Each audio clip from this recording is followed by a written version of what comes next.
اعوذ باللہ من الشیطان الرجیم بسم اللہ الرحمن الرحیم۔ افکار ملت جیون کے چینل میں خوش آمدید۔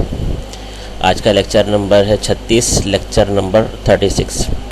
موضوع ہے آج کا برکت والا نکاح۔ یہ موضوعات جتنے بھی ہیں یہ لوگوں کی طرف سے سوالات آتے ہیں، مختلف قسم کے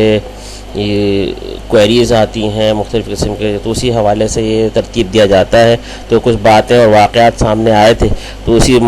حوالے سے، کیونکہ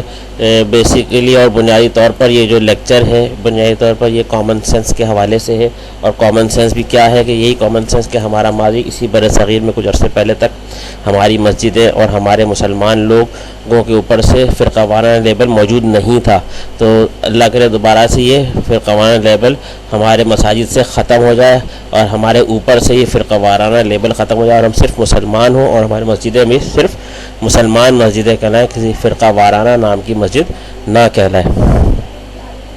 تو بنیادی طور پر ایسی باتیں کی جاتی ہیں یہاں پر کہ جو ہمارے دین اسلام اور معاشرے کے حوالے سے جو ہمارے معاشرے میں جو مسائل پیدا ہوئے انہی حوالے سے یہاں پر بات کی جاتی ہے۔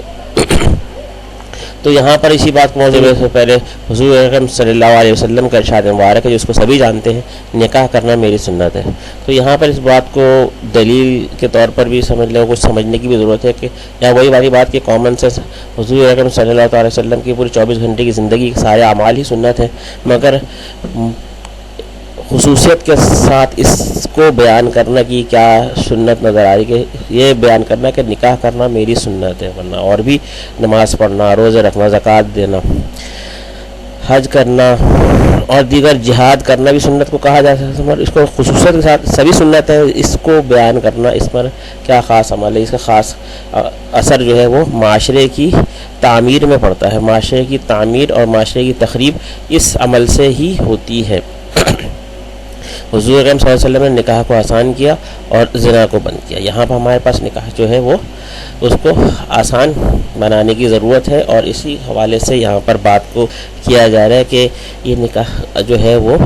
معاشرے میں عام ہو، آسان ہو، اس چیز کو پھیلایا جائے، اس چیز کو عام کیا جائے۔ تو یہاں پر حضور اکرم صلی اللہ علیہ وسلم کے ایک اور واقعہ ہے کہ بابرکت نکاح وہ ہے جو کم خرچ ہو۔ اب یہاں بات یہی آ رہی ہے کہ یہ سارے ہمارے عوامل ہمارے معاشرے میں مسائل کیا جنم لے رہے ہیں، یہی کہ نکاح کو مشکل اور مہنگا کر دیا گیا ہے، اور دوسری چیزیں بہت آسان، اور دوسری بے شمار چیزیں بہت آسان اور دسترس میں کر دی گئی۔ تو یہ اس کی وجہ یہ کہ نکاح کو آسان رکھا جائے۔ مجھے بہت افسوس ہوا تھا کہ میں نکاح اور رشتہ کرانے والی ایک خاتون کے بارے میں پتہ چلا کہ وہ رشتہ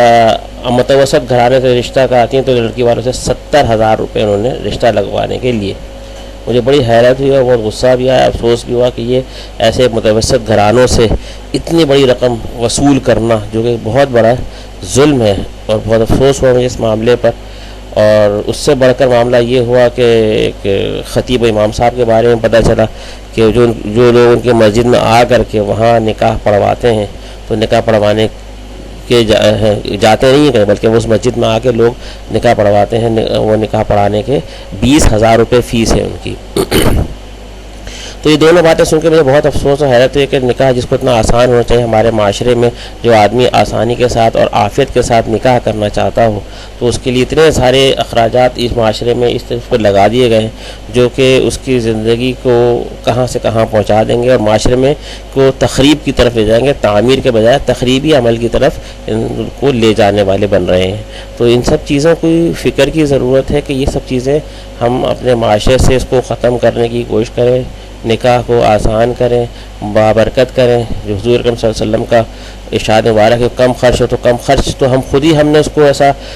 عذاب سے بھرا ہوا بنا دیا تو معاشرہ تخریب کا شکار ہی ہوگا۔ یقیناً کچھ اور ہونے کے امکانات اس میں ہمیں نظر نہیں آتے۔ ان امور پر فکر کرنے کی ضرورت ہے اور ان چیزوں کو ختم کرنے کی ضرورت ہے کہ نکاح جو ہے وہ بہت آسان اور